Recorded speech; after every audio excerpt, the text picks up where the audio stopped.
Hello, hello. This is Max Murrah here with more crime news from the Tokyo Reporter. Now, I was going to just do one story, which was about a Hokkaido murder case, which is now complicated by the lead detective's affair with the female defendant.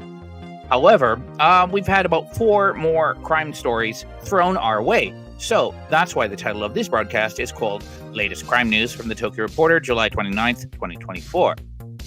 So you get 4 extras.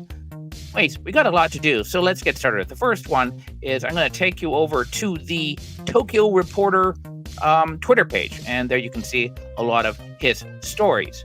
And when we go down there, we're going to go down. Let's see, which is the one that came out? Oh, yes. It was this one. It was Hokkaido murder case compounded by detective's affair with female defendant. Yes. So let's take a look. Okay. Hokkaido, Tokyo Reporter. On Friday, a family court here sent a girl 19 to prosecutors for working with a woman to allegedly murder a female high school student by forcing her off a bridge in Asahikawa City earlier this year. According to the Asahikawa family court, the girl acted under the instructions of 21-year-old, let's find her photo, Nikkō Uchida. Bing bong. She is a resident of Asahikawa in killing Runa Murayama, a 17-year-old female high school student from Rumoi City.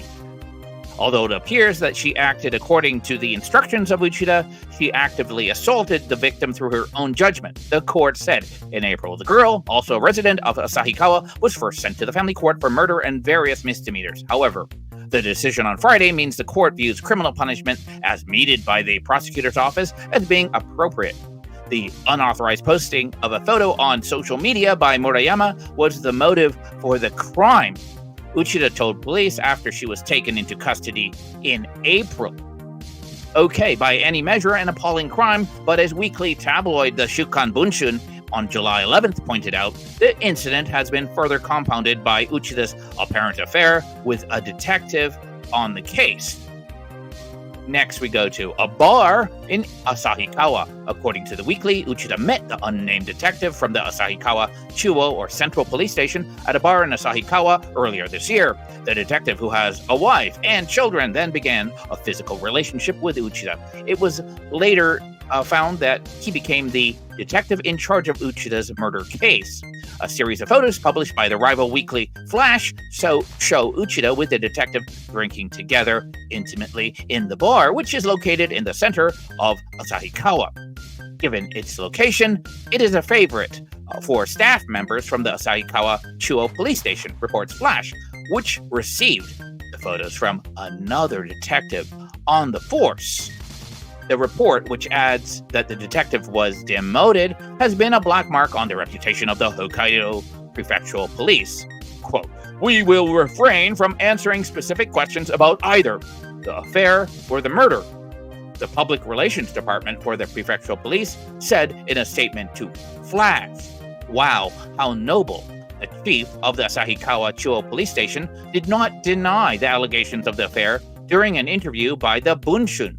The magazine expects that the prefectural police will likely be asked to provide a detailed explanation in the future as to whether the affair affected the murder investigation. Whoa, duh. Let's have a look. I guess here's the bridge, okay? This is called Kamui Ohashi Bridge. So, scenic Kamui Kotan, spanning the Ishikarigawa River. The Kamui Ohashi is a suspension bridge, or suribashi, located in the Kamui Kotan area, which is about 15 kilometers southwest of JR Asahikawa Station. In the Ainu language, Kamui Kotan can be translated as, quote, the village of God. On the evening of April 18th, Uchida worked with a 16-year-old male acquaintance to make a false claim against Murayama on social media. Uchida had become angry about the aforementioned photo of her that had been posted by Murayama on social media without permission, police sources have said. Ooh, should Max be concerned? The pair demanded 100,000 yen from Murayama. That's about $750. And tried to get her to transfer the money electronically, but failed. They then met Murayama at a roadside station in Rumoi with two others, including a 19-year-old female defendant and a 16-year-old girl. The group then confined the victim inside a car and drove to Asahikawa. Early on April 19th, Uchida and the 19-year-old defendant took Murayama to the Kamui Ohashi, the bridge, and allegedly forced her to tumble into the river 10 meters below. Okay. Oh, there's a nice picture. So this is a photo of Rika Uchida. And it says Rika Uchida and a 19-year-old girl allegedly murdered another girl in Hokkaido in April. Next line, forced to remove her clothes. Murayama was reported missing with prefectural police by one of her relatives on April 22nd. In late May, her body was found in the Ishikarigawa River downstream of the bridge. The results of an autopsy revealed the cause of death to be drowning. During early stages of the investigation, police arrested Uchida, the aforementioned 19-year-old defendant, and the two other for several crimes, including extortion, non-consensual sexual misconduct, and confinement. In June, Uchida and the 19-year-old faced charges of murder. Quote, "I don't know whether Murayama fell from the bridge. I just left her on the bridge," Uchida told police in denying allegations of murder. The 19-year-old defendant also denies the charges. There are no security cameras on the bridge, but police found Murayama's smashed smartphone nearby, reports the Yomiuri Shimbun on July 3rd. A video contained on the phone shows Murayama being forced to remove her clothes and sit on a railing of the bridge while apologizing. Police believe the defendants tried to destroy the phone to cover up evidence. Okay, that's the end of the first story. Let's move on to the second one. And I think we might have a little bit of fun with this one. Where is it? Boy. Okay. This one is Ground Self-Defense Force officer accused in second illicit photo case. And just to explain, Ground Self-Defense Force officer, sergeant, that stands for the Japanese Ground Self-Defense Force, GSDF. That's pretty self-explanatory. Anyways, let's get started on this story. So, we'll go here.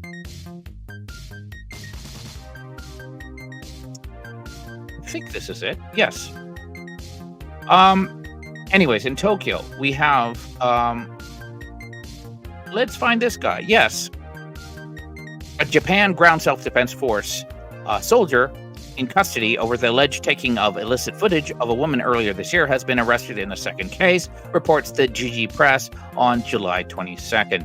In the second incident, Ayata Hatano, he's there in the photo there, he's a 24-year-old third-class sergeant with the JGSDF, or Japan Ground Self-Defense Force, Camp Komakado, allegedly used a smartphone to film up the skirt of a girl riding a bus in Yokohama City on May 28th. He then sent the videos and images he had taken to acquaintances via social media on 3 occasions. Quote, "I did it to satisfy my sexual desire," the suspect was quoted by police in admitting to violating the law, which is all in caps, the law banning the taking of sexually explicit photos. I didn't know there was a law named like that. Anyways, on July 13th, Japan enacted a new law that punishes photographing or filming a person in a sexually explicit manner without their consent. Aha! That's why I didn't know. It's a new law. Violators face up to 3 years in prison or a maximum fine of 3 million yen. I think that's about, I don't know, $23,000? Something like that.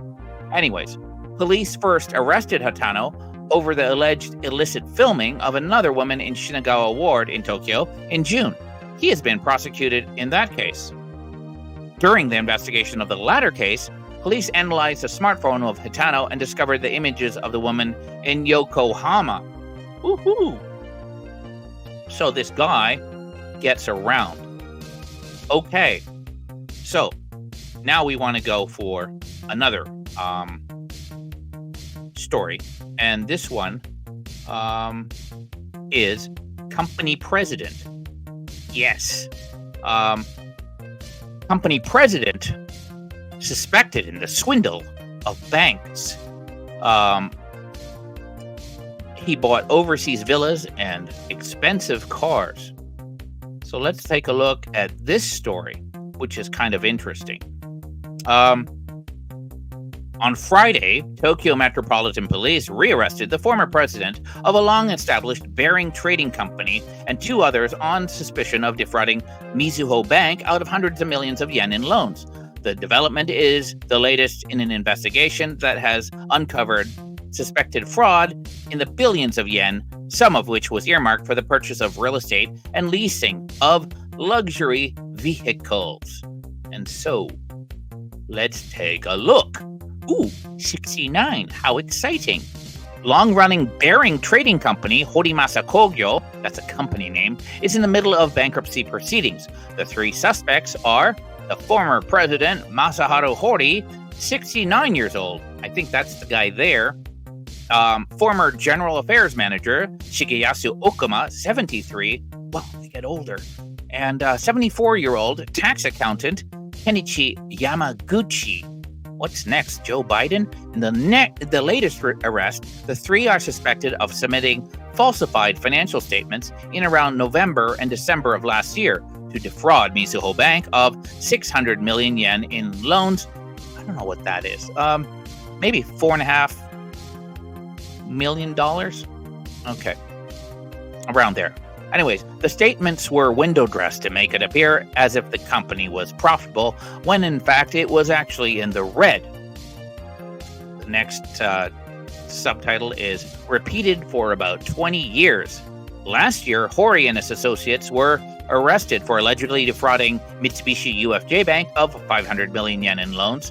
Using the same method, they were indicted this month. It's believed that the three had prepared different financial statements for each financial institution by padding sales and reducing liabilities. The investigation is ongoing, with police believing that the three were trying to conceal the large amount of money they had borrowed from other banks in order to obtain other loans. So, very much a Ponzi scheme, robbing Peter to pay Paul. Overseas villas and luxury automobiles. According to the Tokyo police, the submission of such falsified financial statements is believed to have been repeated for about 20 years. Wow, that's from like 2004. And a manual showing the window dressing procedure was seized. At the time of the bankruptcy filing, the company debt totaled about 25 billion yen to about 50 financial institutions. According to the company's bankruptcy petition, loans from the company to Hori personally amounted to approximately 3.3 billion yen. According to investigators, Hori is believed to have used the loan money for working capital of more than 10 affiliated companies he managed, as well as for personal consumption, including the purchase of vacation homes in Japan and abroad and the leasing of luxury cars. Quote, preferred customer. Horimasa Kogyo was founded in 1933. In 1950, it became an agent for NTN, a major ball bearing manufacturer. It has sold bearings to major manufacturers of automobiles, construction machinery, and other products. The company had been loaned money by mega banks and regional banks as a, quote, preferred customer. In recent years, there has been an increase in bankruptcies due to compliance violations, including the window dressing of financial statements, according to the Teikoku Data Bank. And that's kind of like the Dun and Bradstreet of Japan. In 2023, the number of bankruptcies due to compliance irregularities exceeded 300 for the first time. The Financial Services Agency, FSA, is currently investigating whether financial institutions are lax in their loan screening procedures. Duh. Okay, so let's go to the next story.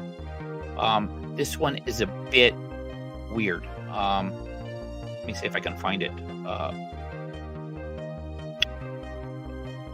Yeah. So this one is about crows. This one is for the birds. So what we have is this. Crows swarming leads to the discovery of a corpse along the highway in Shimane. Okay, Shimane. I don't have a map of it, but it's not Tokyo. It's been about 2.5 months since a flock of seagulls, led police to a body on a sloped area off a highway in Masuda City.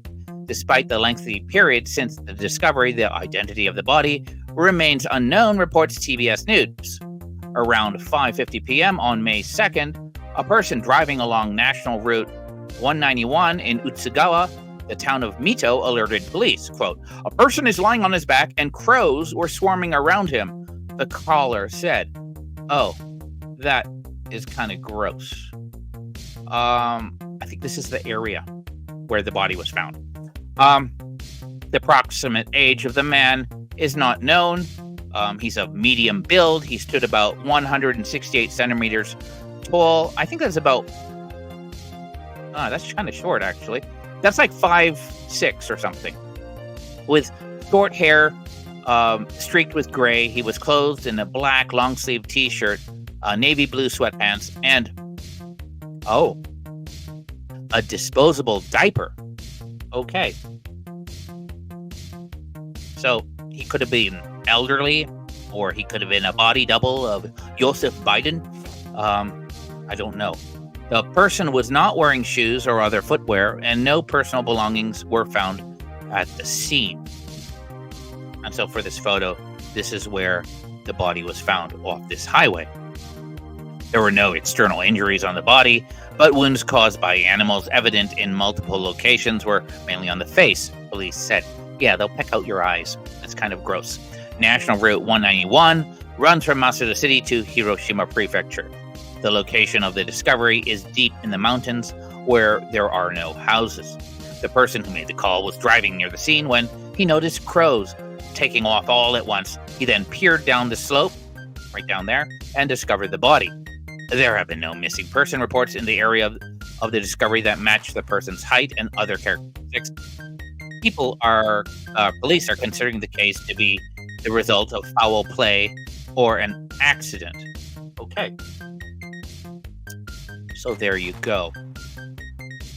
Well, we're going to move on to another story. And this one is, it's another unhappy one, and unhappy people. This one is Saitama man accused of strangling mother. This is also by Tokyo Reporter staff on July 28th, which was yesterday. Saitama, that's a prefecture just outside of Tokyo. Saitama Prefectural Police have arrested a 20-year-old man over the alleged strangling of his mother, who later died at their residence in Kawagoe City. Okay. Woo. Yes. According to the Fuji News Network, July 28th, Yashima Yamamoto allegedly beat his mother, 53, in the face several times before grabbing her by the neck on Friday morning. At around 7:30 a.m., the suspect's father found the woman's wife collapsed at the residence and alerted emergency services. The woman was transported to a hospital. However, she was later confirmed dead, police said. Upon his arrest on suspicion of attempted murder, Yamamoto admitted to the allegations. He was sent to prosecutors on Sunday. Police are investigating whether to charge him with murder. Oh, that's kind of sad.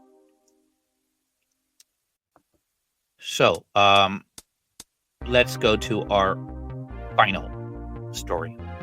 Shall we? This one is actually the latest of a disappearance that occurred, I can't do math very well, in 2018. So what was that? That was like six years ago? Okay. So this is the UN requests Japan to cooperate in the investigation into a French woman's disappearance in Nikkō, that's outside of Tokyo, in Tochigi Prefecture.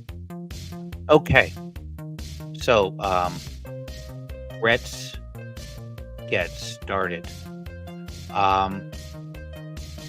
Here we are. Tochigi. Tiphaine Veron, a 42-year-old French woman. Let's have a look here. Vanished after departing a lodge in Nikkō City on July 29th.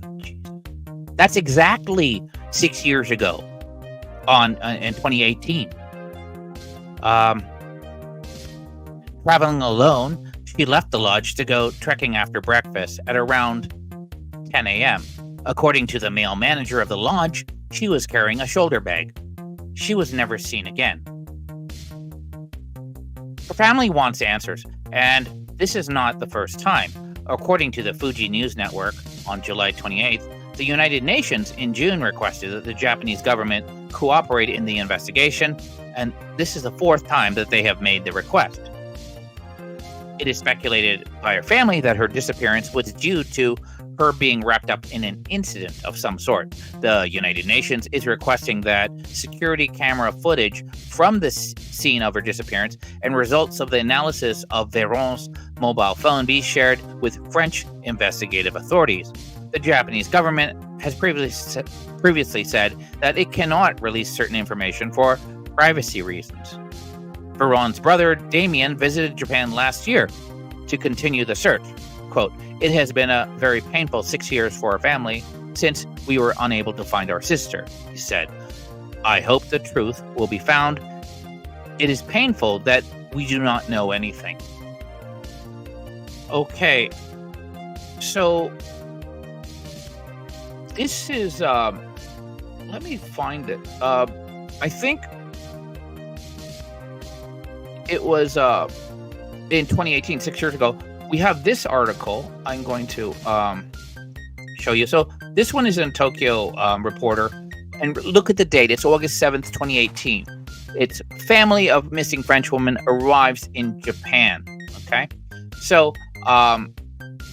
3 members of the family of a French woman who went missing in Nikkō City late last month, that was July 29th, 2018, have arrived in Japan to assist in locating her, reports TBS on August 6th, 2018. At that time, Tiphaine Veron, 36 years old, had not been seen after she departed a lodge on July 29th to go trekking. Quote, "I think my sister is alive somewhere," said her younger sister, Sibylle, at a press conference on Monday. Quote, "I want you to do your best in finding her." According to Tochigi Prefectural Police, Veron arrived in Japan as a tourist on July 27th. The following day, she checked into the lodge in the Takumicho area of Nikkō for a 2-night stay. Traveling alone, Veron departed the lodge after breakfast at around 10 a.m. on July 29th. According to the male manager of the lodge, she was carrying a shoulder bag. He did not see her again, police said. On that day, very heavy rainfall from Typhoon Jongdari caused rivers to swell in central Japan. Around 11 a.m. the following morning, the manager alerted police. A search of her room revealed her passport and luggage. Her mobile phone is not turned on, or was not turned on, police said. A note left in the room included a list of sightseeing locations in the area, including the World Heritage Site, the Toshogu Shrine, police said. And this is a same picture, but it has information, and that phone number is for the Nikkō City police to call them, and that's her name on the right. In it says France, nationality, and Veron, and it has her name. What is it? Yes, Tiffany, Maria, and Arix. Okay. Anyways, on Sunday, police publicly released images showing Veron with medium build. She stands about 165 centimeters tall. Maybe that's like 5'3", 5'4", and has short brown hair. She also suffers from an undisclosed disease that requires her to take medication to prevent her from fainting. In addition to Nikkō, her schedule includes visits to Tohoku, it's in northern Japan, and also Kyoto through to the middle of August, police said. Quote, "She likes Japan very much. Police are treating the case as a result of foul play or an accident. Thus far, there have been no reports from witnesses claiming to have seen Veron. Quote, "She likes Japan very much," continued her sister. "I want her to be found before the weather gets worse."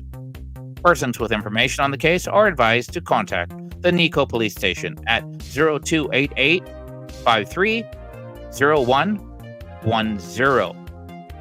Okay.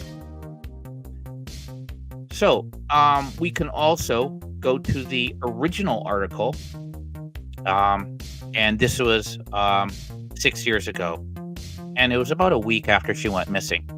So, take a look at it here in its entirety. It's a very short one. French woman goes missing in Nikkō. Tochigi Prefectural Police are searching for a Frenchwoman who went missing during a short stay in Nikkō City last month, reports the Yomiuri Shimbun, August 5th.